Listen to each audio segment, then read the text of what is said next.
right, welcome in, boys. We are live. Take it to the bank. Phoenix covering the NASCAR outrights tonight. With me, as always, my NASCAR partner in crime, Coop. You guys hit the like button, subscribe to the YouTube channel if you're not a member, and you guys could use the new promo code NASCAR is back for a 1-week free trial at nukethehouse.com.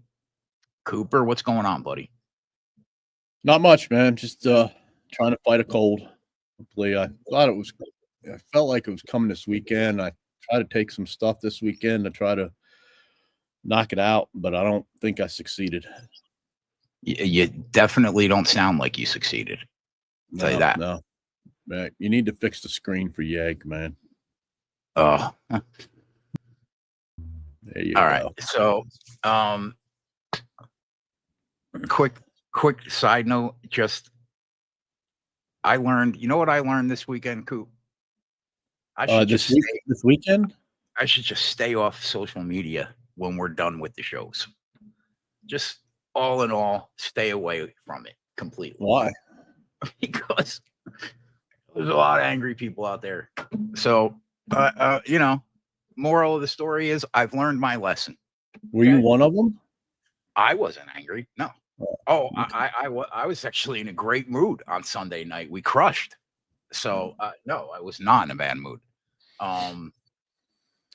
So let's talk about Phoenix, right? Good weekend for you and I. We were on Chris Bell, hopped on him again live at 18-1. Got him home. I think you got home all but two of the NASCAR props that you gave out to subscribers. All in all, not a lot to complain about. We figured once we got past these super speedways, shit would get back to normal, and it did. So all in all, I can't complain.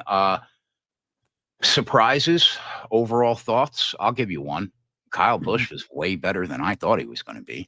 I don't know what that means for his year moving forward. This week will be pretty telling, I think. But what were your thoughts on the race and the people that showed up and didn't?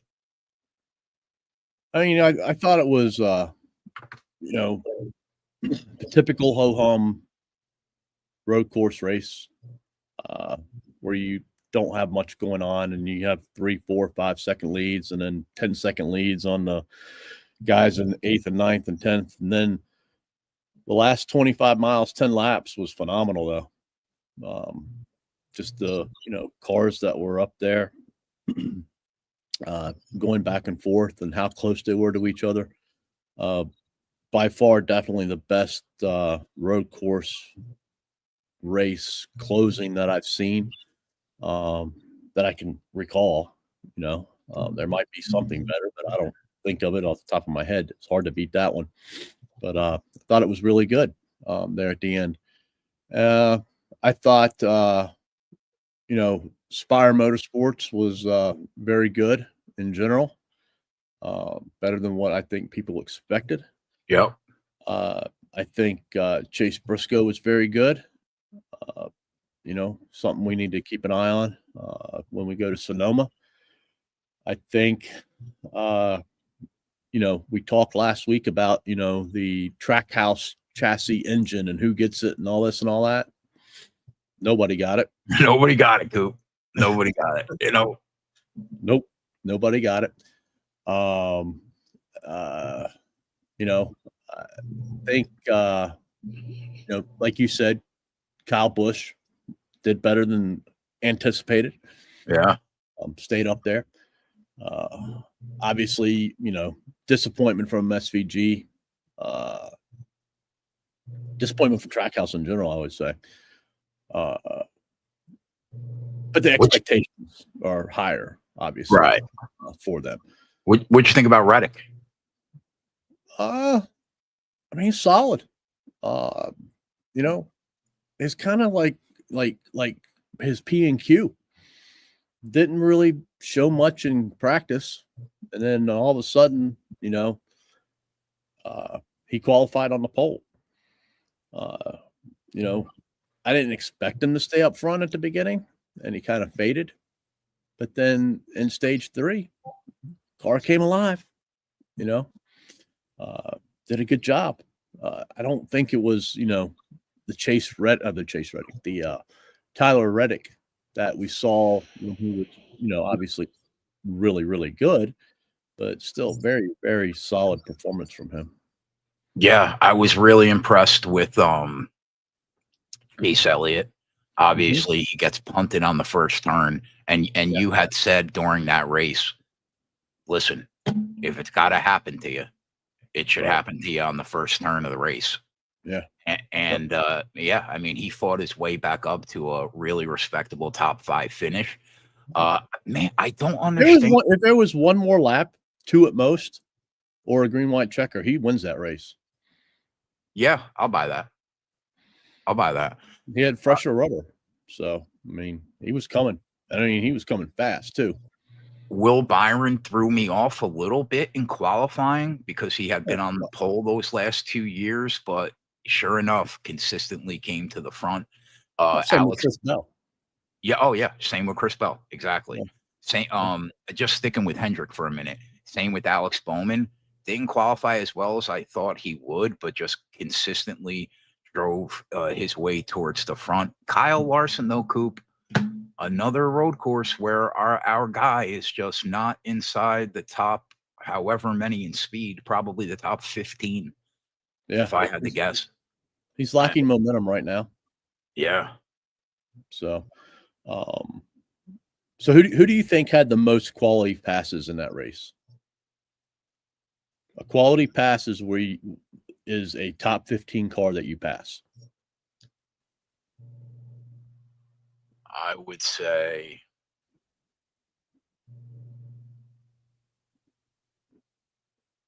Kyle Busch. No. Who? You're thinking of it wrong, man. Oh, like Todd G? No. I was gonna say, don't get me excited. I don't know who. Gragson? Chase Briscoe. So Alex Bowman was right below him. Kind of, Chris Bell was right up there too, but it's kind of misleading for Chris Bell because he spent a decent amount in the top 5, so it's hard to pass, so you're not going to get as many. But Alex Bowman, I think, and Chase Briscoe both had very good cars. They just couldn't find their way, up to the front to stay there. I think Briscoe was 3rd at one time, but I think he fell back to like 4th or 5th within a couple laps. But all right, so we make our way. The ratings were really good for the race too. Oh, I never look at that ever. Yeah. Were that? Very good for the race. So that's good, I guess. Yeah, very good. So we make our way over to Phoenix. 1 mile track tends to not be very volatile historically. Here's the problem. They're throwing in a gigantic monkey wrench with this option tire where you just don't know who's going to be on what, when they're going to be on what, who's going to have that little extra zing at the end. Because the tire is going to wear more on this option tire for sure, but it's also probably going to have a lot more grip, and you are in the short run going to be able to make up probably a ton of spots. The problem is you're probably going to get burned in the long run, but if you time it right, it just adds more volatility to a track that tends to not be very volatile, because you and I know who is good here. It's the same guys in this next gen car are always good here, with the one caveat of what I would say what Joey Logano did last year in the championship race. He kind of came out of nowhere a little bit in the next gen car at Phoenix. He hadn't been anywhere near as strong as Ryan Blaney had been in that Ford. But overall thoughts on Phoenix and this option tire. What say you? So first with the option tire, they ran it at North Wilkesboro last year, the entire race. Did they run it at Richmond too also? Or is that this year? Okay. No, last year, Richmond too. Right. I'm not going to pay any attention to what happened at North Wilkesboro. completely. Was that the Austin Dillon? No, that was Richmond. Okay.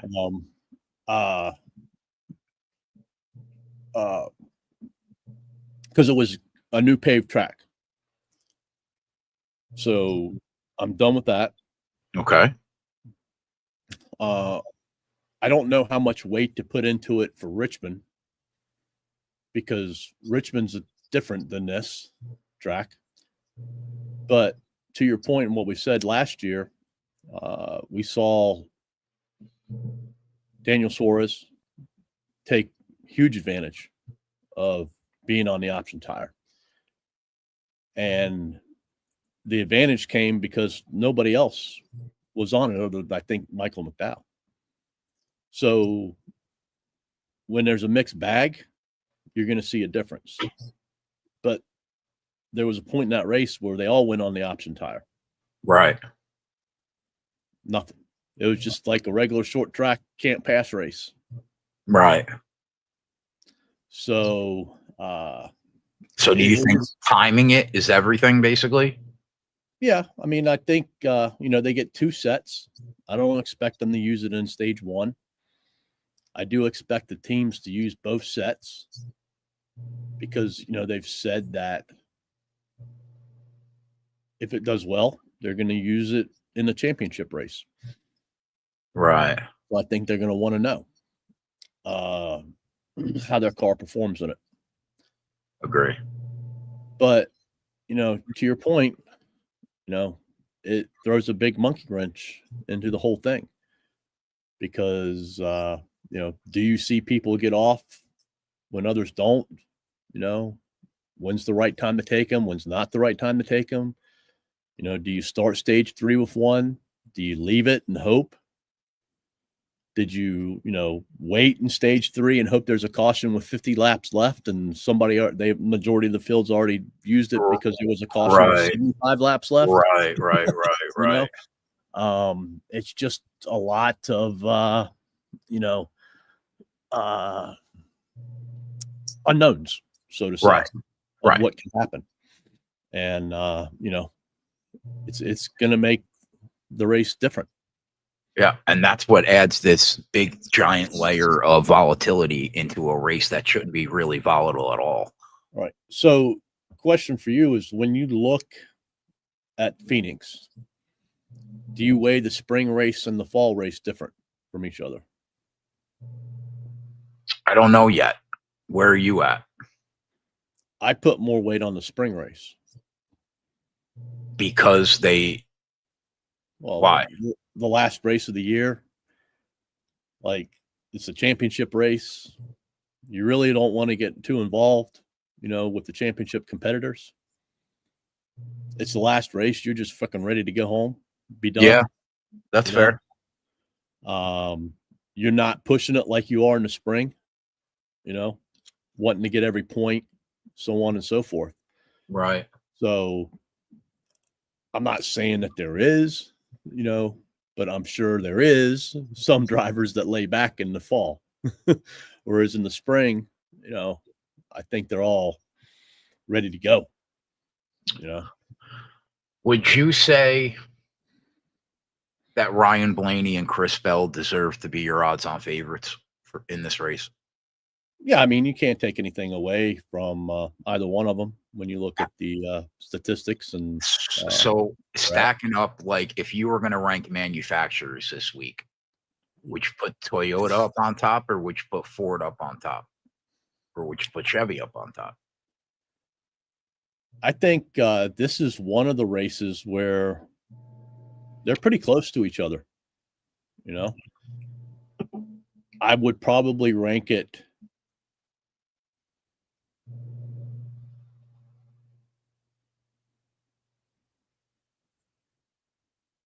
Chevy, Toyota, Ford. Chevy, Toyota, Ford. Salute. By the way, everybody, Coop's under the weather today. Bear with them. Chevy, Toyota, Ford. So basically, you think that Hendrick is going to be strong because it's early in the year. I mean, Will Byron has been very good here. Kyle Larson has been very good here. Even Chase Elliott has been bad here. He hasn't been great, but Yeah, I mean, I would say Bowman's probably been the worst out of the bunch in this next gen car. Yeah, out of those four, definitely. So, do you think we're going to see one of either Will Byron, Kyle Larson, or Chase Elliott come with a winning caliber car? Take the volatility. I know we can't account for the mess of the volatility with this. I mean, I'm sure if you played this race out 100 times, yeah, there might be one or two times where they finish 1, 2, and 3.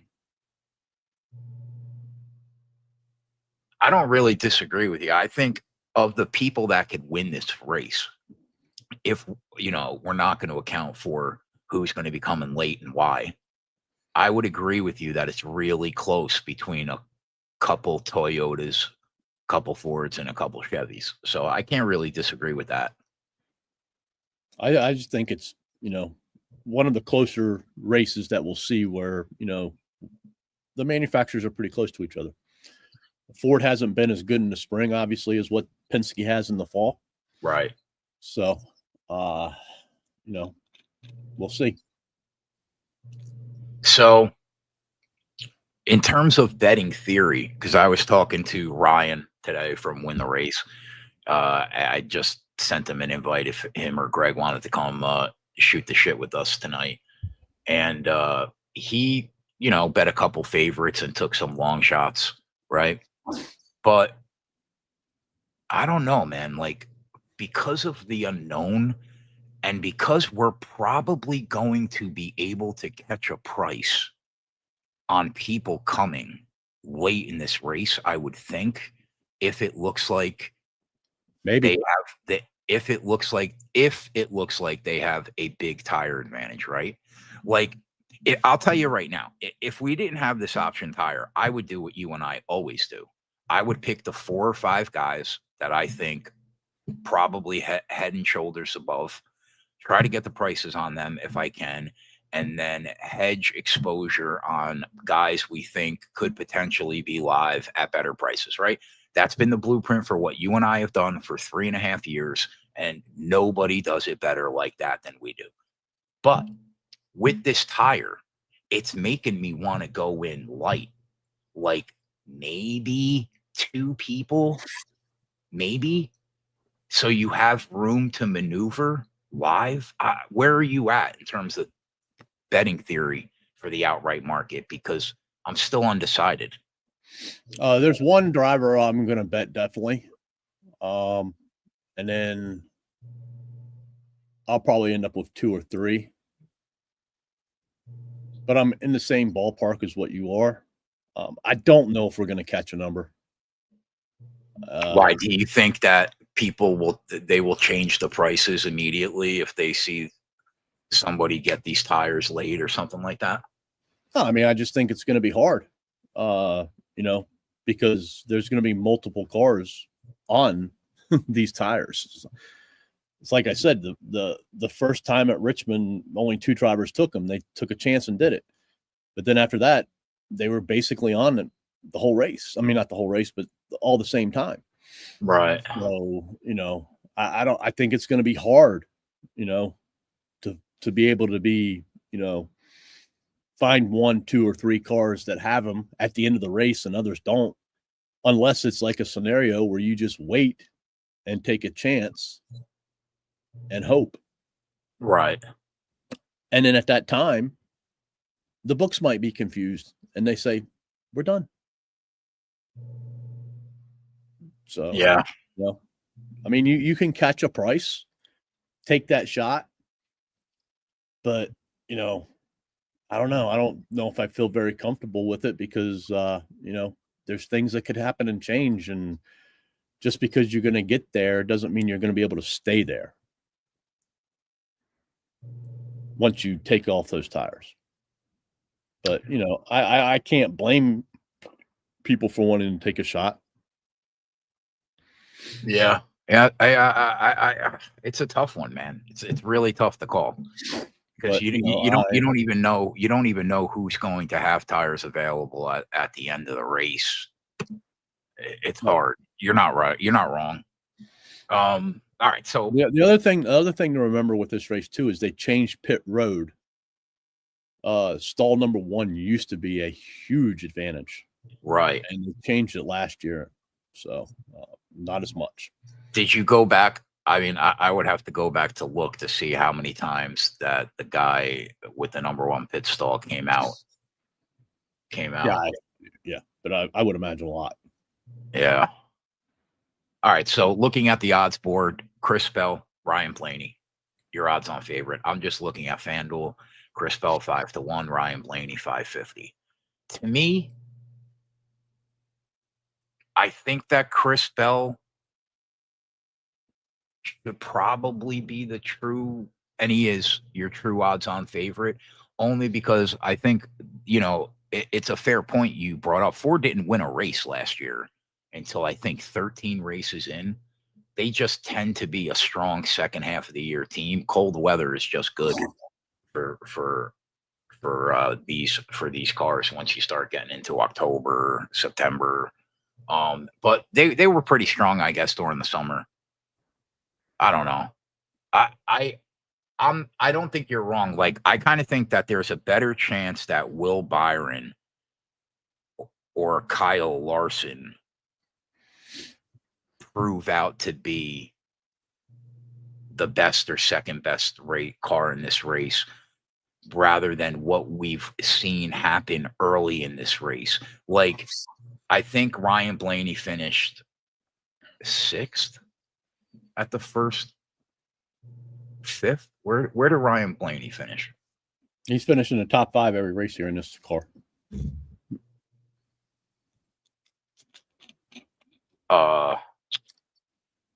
Where is my sheet?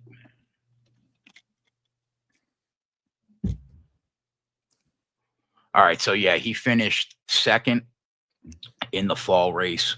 He finished 5th in March, 2nd in March, 4th. So, I mean, he's right there, just regardless, I guess.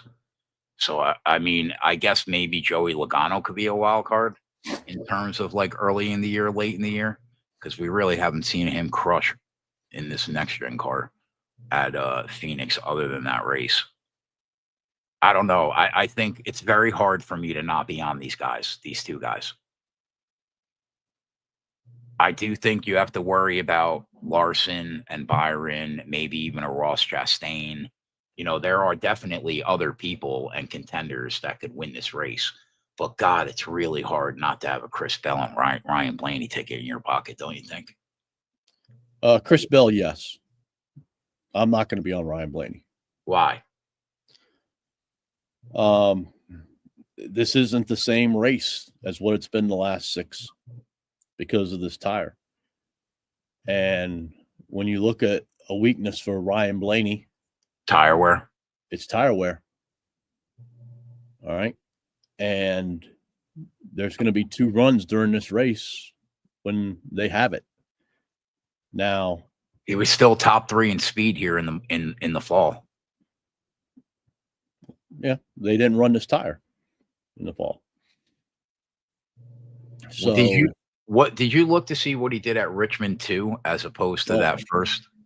That's kind of it's kind of misleading. It's hard to say because like Richmond is probably one of his worst tracks. He finished 13th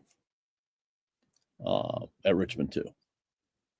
But when we talk about picking a winner, like he's just not there when it comes to tire wear. He hasn't won at any tire wear tracks. The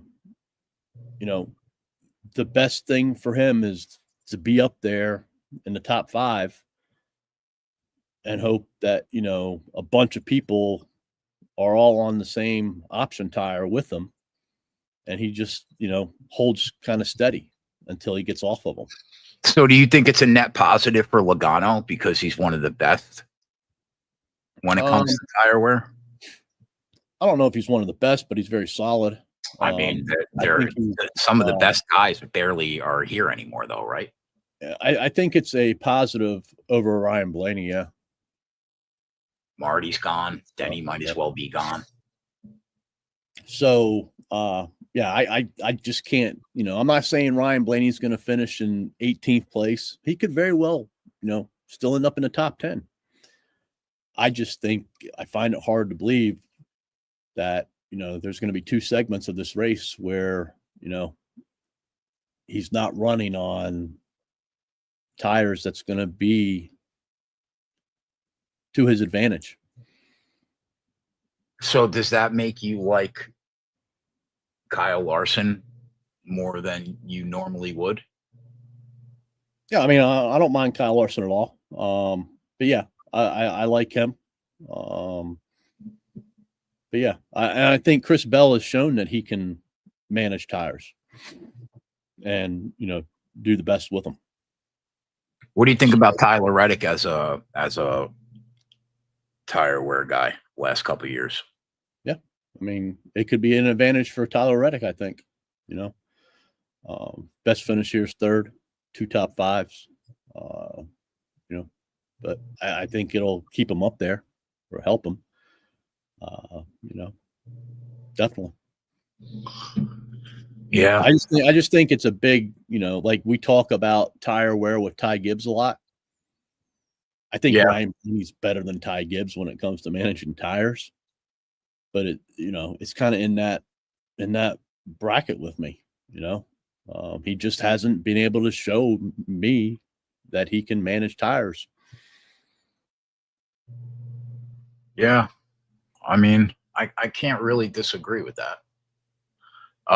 So Kyle Larson is your third choice at 850, Chase Elliott at 10-1. I think that Kyle Larson definitely is a contender to win the race for sure. He's probably going to be very good. I'm not sure if I will bet him before the race. I still have to think about how I'm going to attack this race. But he's one of the contenders, no doubt. What do you think about Elliott, Coop? Yeah, I mean, I like the 3 HMS drivers in general. Elliott only has one top 10 here in this car. And it was one of the very first ones, but I still continue to feel that he is getting more and more comfortable in this car. He was very good on short flats last year, although this isn't necessarily a short flat, I think he has solid momentum at the beginning of the year going into this. I don't know. I could definitely see Chase Elliott, Will Byron or Kyle Larson winning this race. Yeah. And of the three, if I had to rank them, Kyle Larson has the advantage, in my opinion, of the three when it comes to managing the tires. I don't disagree. I mean, I do think just in general, Will Byron is incredibly strong in the beginning of the year, but I don't really disagree when it comes to tires.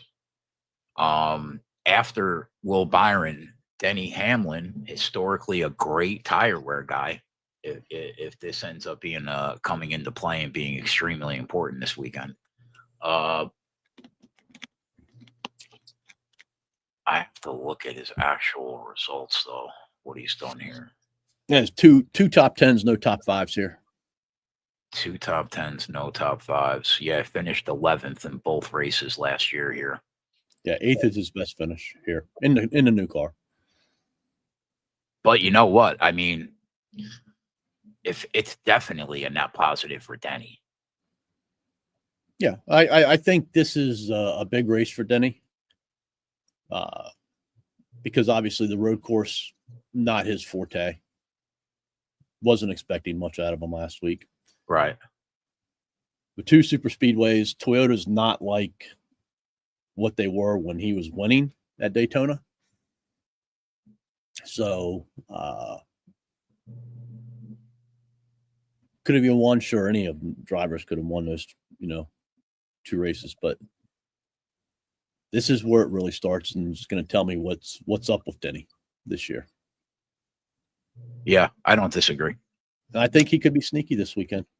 You know, I think he could be. I just don't like the, what is it, 850, 9? Yeah, well, it's 11 at FanDuel. Yeah, that's better. That's better. Joey Logano 12-1. Chase Briscoe is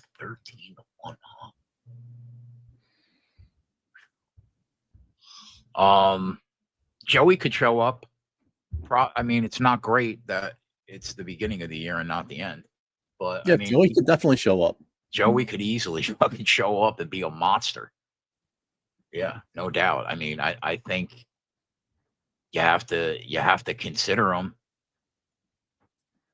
Chase Briscoe at 13-1. I mean, this tire wear is not necessarily a bad thing for our guy Chase Briscoe, Coop. Nope, I'll have a Chase Briscoe ticket. But 13-1. I mean, it opened at 15-1. That was the best number the whole week. But okay. But I get I understand that he's in Marty's car. But like, you don't think that that's about as much respect as you can put on somebody? He's 13-1. That's where we're at now. Yeah. I mean, look, he ran very good at the road course. He had a fast car at the Clash. He just never he was never able to show it. He has 4 top 10s here, 2 top 5s, and a win. I don't disagree. We bet him at the Clash. I mean, I totally get why you would want to have interest in Chase Briscoe. I just don't like the price. Yeah, but the price is not going to get better. Do you think he qualifies well? He could put it on the pole. It's not what I want to hear, Coop. I would be shocked if he's not in the top 10. And I definitely think he could put it on a pole. God. Like, I mean, he's got a shorter number than Chastain, and Chastain's been pretty good here in the next gen car. No, you're definitely right. I mean, Chastain's been pretty good here. He has a win, 3 top 5s, 4 top 10s. And he's 15-1. And Chase Briscoe's like, that's my disconnect. I'm like, make sense. What do you think? What do you expect out of Ross? Contender? Yeah. Definitely could. There are a lot of people.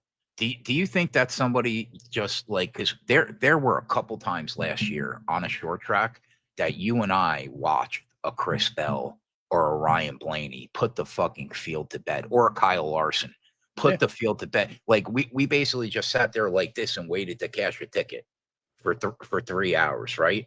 Do you think this tire will basically make that null and void there, that we won't see somebody put the field to bed on Sunday? It will be pretty competitive the whole way through. I could see it happening.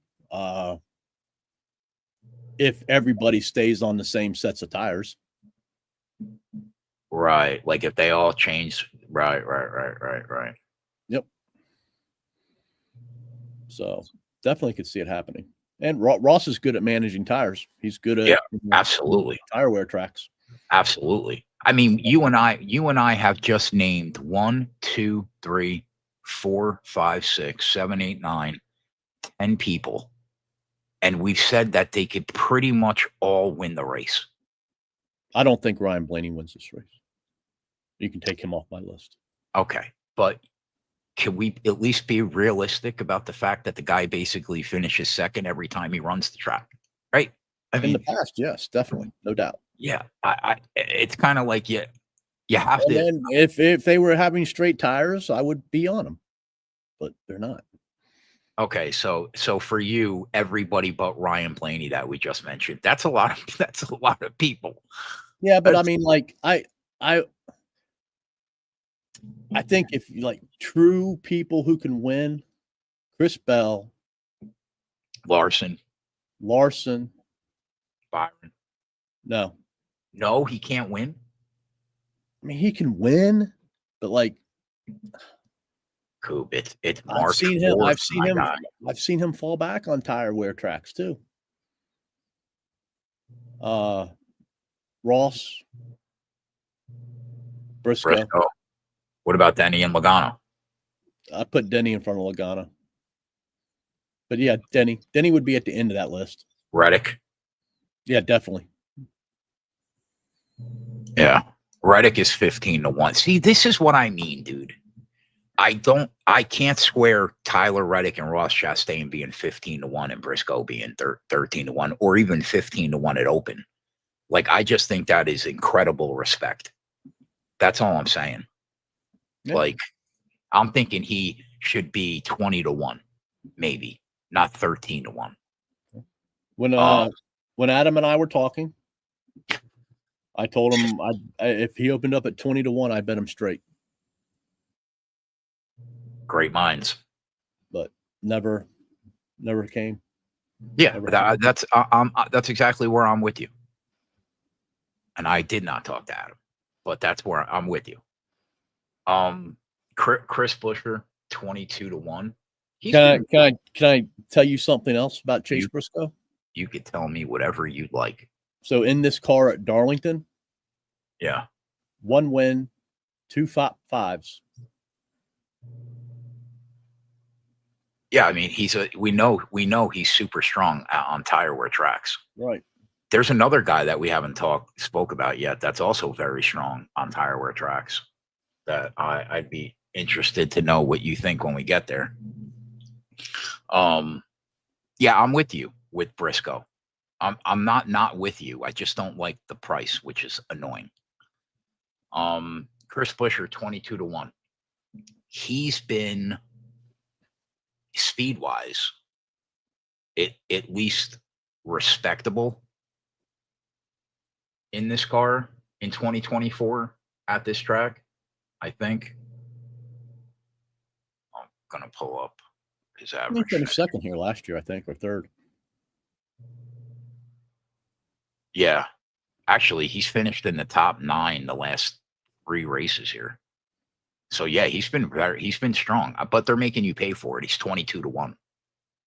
I mean, that's about as low, I think, as you can go on a 1 mile oval for Chris Buescher. 20-1, maybe. What do you think about him realistically? Probably a top 10 guy, but not a winning caliber guy. I might bet RFK to win the race. Yeah. They were strong, like I said, in the spring. If I go back and recall, they were pretty strong at the Clash too.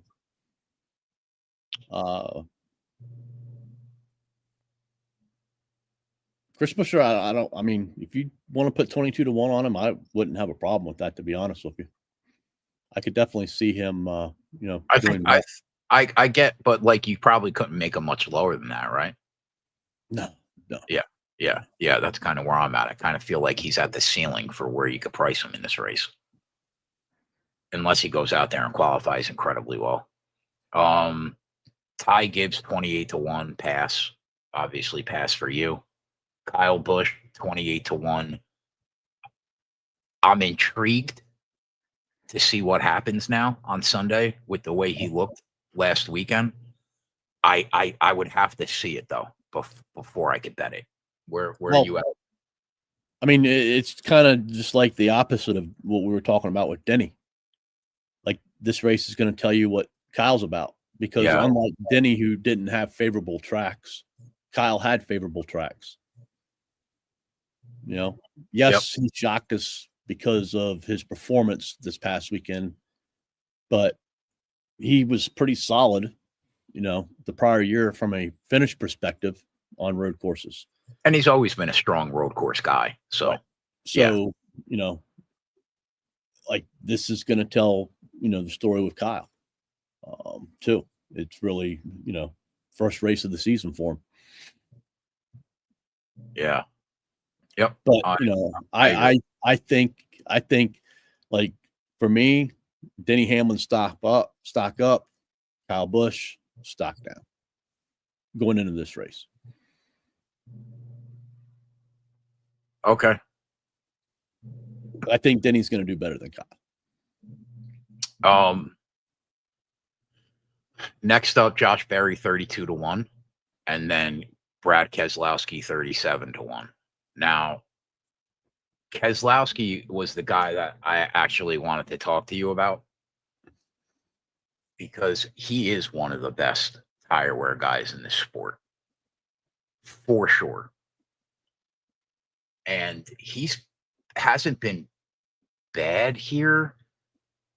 I mean, he finished in the top 18 all 4 races in the last 2 years. He finished 4th here in March of last year. His numbers way more appealing to me at 40-1.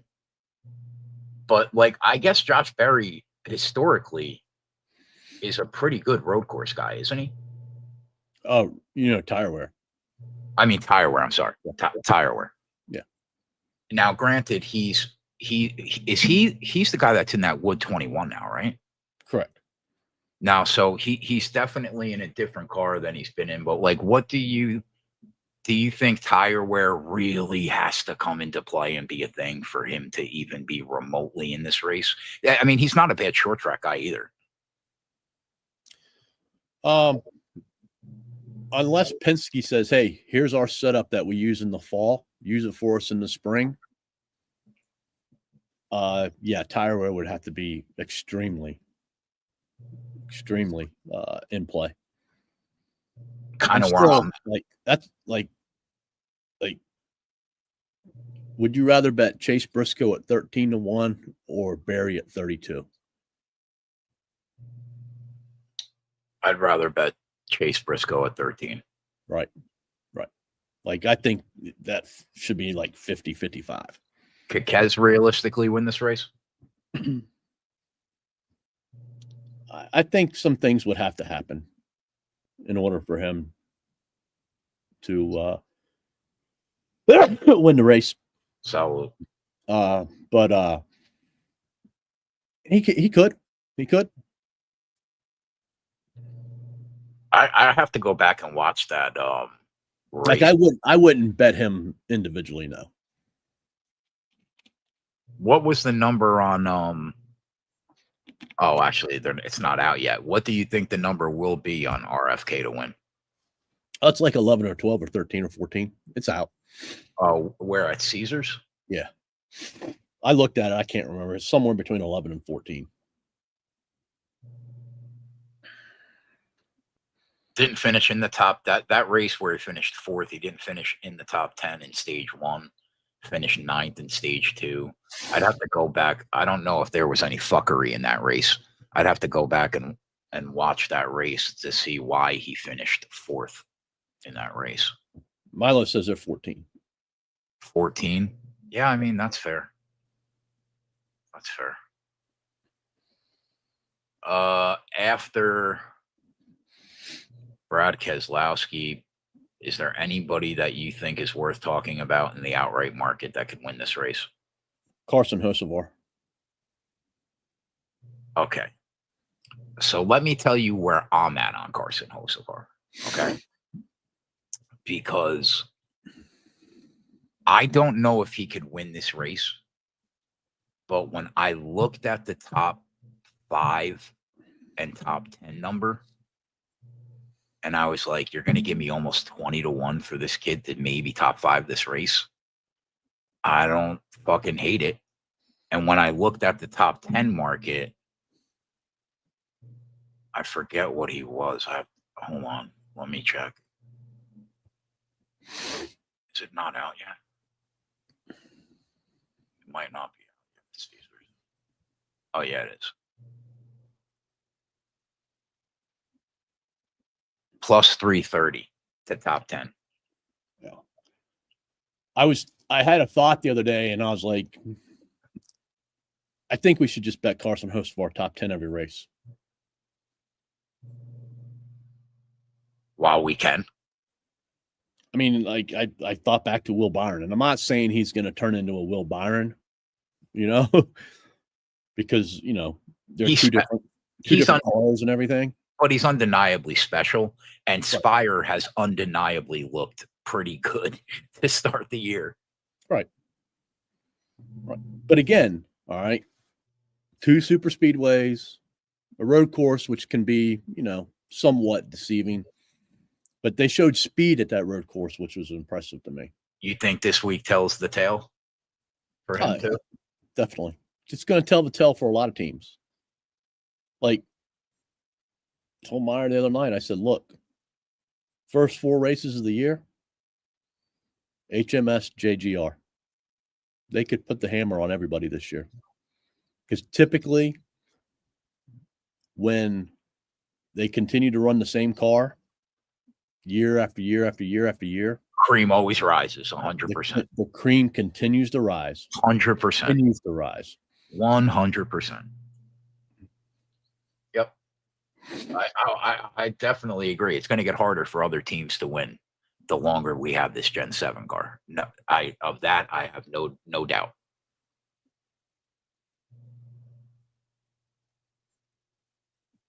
But Cool. like, if you're taking a long shot, like 15-1 for him to top 5 is not bad.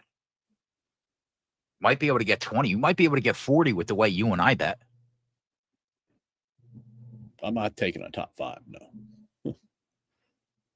But when you're holding that 100-1 ticket in your hand and he finishes 4th, you're gonna fucking puke. You're gonna puke.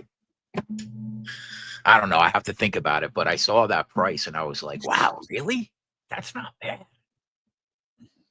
I don't know if he could win the race. I don't know.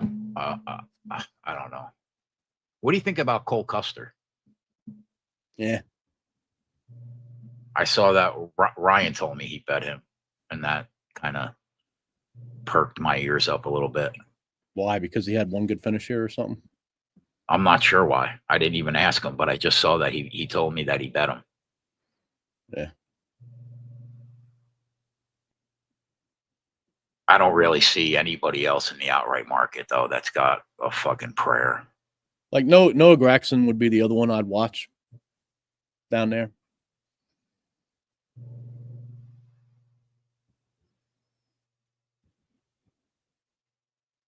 But to win, though? Well, I mean, look, they find,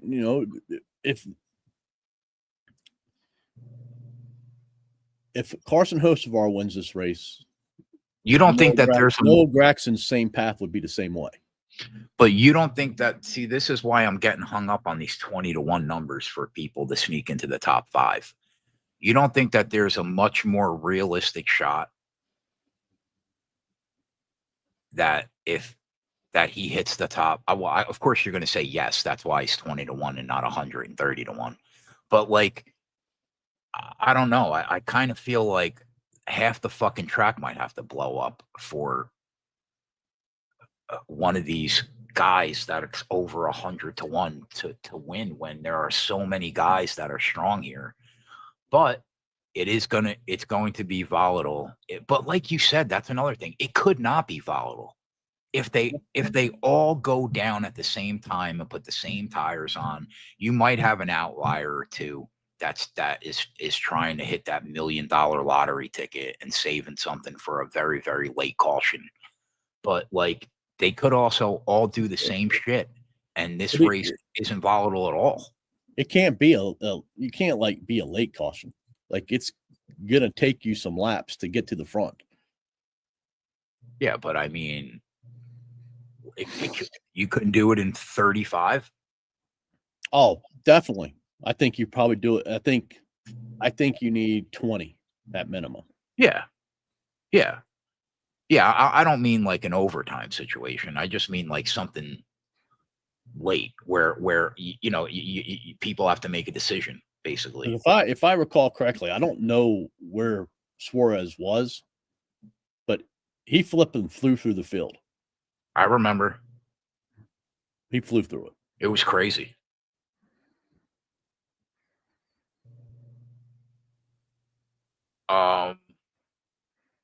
Yeah, I don't really see anything else in the outright market to talk about. So basically, where Coop and I are, we're definitely going to be on Bell for sure. Not at that number. That's why you got to come to Nuke the House. But we will definitely have a Bell ticket in our pocket. I don't know how many people I'm going to get bet because we named a bunch of people that could win this race. Plus, we have the added extra volatility with possible volatility with these tires. So I don't know. I might bet this race differently than I would have without this option tire.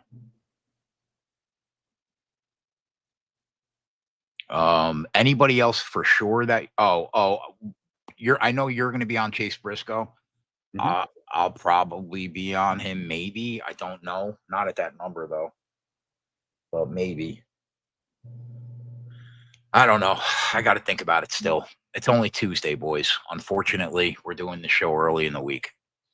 And then Thursday night, we'll be back to do the prop show after the live betting show. Tomorrow night, Holden and Sean will do the NBA live betting show. Thursday night, they will do the NBA live betting show. After that, the MMA podcast with Tommy and Johnny will be on. And then immediately following that, Coop and I will be on for the prop show. So it's gonna be a late night for you guys that want to watch. We'll be taping it earlier. And other than that, I have a question for you. Go ahead. So the other night, other day, put in Discord the Colorado betting handle for the month of January. Colorado. They were focused on the 31.5 million for table tennis. Oh, that's money laundering, right? I don't know. But I started looking at it. And in the month of January, the betting handle for the state of Colorado in golf was $3 million. Okay. Okay. And I just stared at this for like 5 minutes. Like $3 million. Not a lot of money. You know? Right. Like, how low is the handle on NASCAR? Are we talking like less than $1 million in the state of Colorado? It could be. Because what made me think was like, I can go and bet golf, put whatever money I wanted to on anybody that's 30-1, 60-1, 80-1, 100-1. Right. There's no liquidity with NASCAR. And it's not going to move. Right, because there's way more liquidity with golf. When you say way more, like it has to be below $1 million. Well, think about this. Right? New Jersey's doing what, 1.5 or something like that billion a month in sports betting. Would you say, and this is not even to fucking toot our own horns, would you say 90% of the time when you and I bet anything in NASCAR, the number moves? Yeah. And we can barely get money down. I can't even get $1,000 down. And anytime you and I are betting something, we move the market. Now, granted, it's because 100 and something people tail us too. But like, I'm talking just after I place a bet, or after you place a bet. But I mean, is the handle that low that like 3 million is what's needed in Colorado to not move the lines? Or do you think that if they were still doing $3 million in handle in NASCAR per month in Colorado, they would still continue to move the lines? Because like part of me thinks that like it being a niche, like they're really eyeing on people. But don't you also There's so think few that, of them. don't you also think that NASCAR, even though it's formatted like PGA, where you have like an outright board with favorites to long shots, it's way more predictable of a sport than fucking golf, unless you're Scotty Scheffler or John Rahm or Tiger Woods at the top of their peaks, right? I mean, like you can have a new winner every fucking week in golf. Like I don't know. I feel like NASCAR is pretty predictable of a sport, Right, but like which is I why get what you're saying. But you like know what I'm saying. they're not moving the number. If you bet, you could bet $1,000 right now on somebody that's 90 to 1, and that money's not going to move. 100%. That's got to be 99% liquidity, I would think. So I guess maybe they are betting way less than. But I mean, like, is that what I'm saying? Is 3 million the magic number in that state? Maybe. I mean, I don't know what it would equate to in New Jersey and stuff like that, but like, it's got to be so low.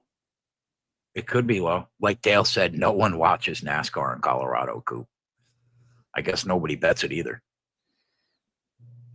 It is, Andrew. It's been the best sport to make money on for. Because like I'm to the point, like I just want to throw away $400. I want to take 100 to 1 driver who's 100 to 1 on 4 different books to see if you can move the number on them. Not necessarily see if I can do it, but like what happens? Like, do all 4 books move it? Oh, right. Does one move it?